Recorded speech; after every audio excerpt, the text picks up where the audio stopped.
اور ایک کہنے کہ جناب وہ اسلامی لیڈر ہے، میں کہا اسلامی لیڈر دی نمائندہ شیریں مزاری جڑا شاہ صاحب نے فرمایا سے باولپور اور شیریں مزاری وہ بل پیش کرنے والی، ہاں جی پھر بل دے مسودے تے گفتگو کرنے والے کون ہیں؟ نون لکھیے مسودے تے گفتگو کرنے والے، پھر اس کو پاس کرنے والے پیپلز پارٹی اور جناب نون لیگی ہے، یہ سارے اس طرح کفر کے خلاف سارے اکٹھے ہیں، لیکن حضور دی جدو ناموس کا بل پیش ہویا ایک مردود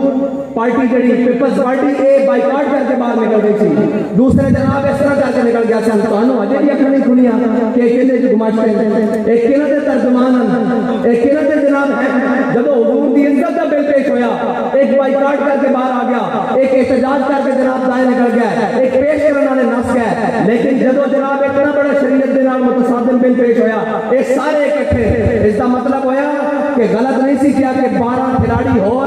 13واں باہر بیٹھا ہے، انہاں سارے لڑنا ایک جگہ، انہاں سارے لڑنا ایک جگہ، انہاں کے خلاف اگر کوئی رہ جائے گا تو وہ محمد عربی صلی اللہ علیہ وسلم کے غلام رہ جائے گا۔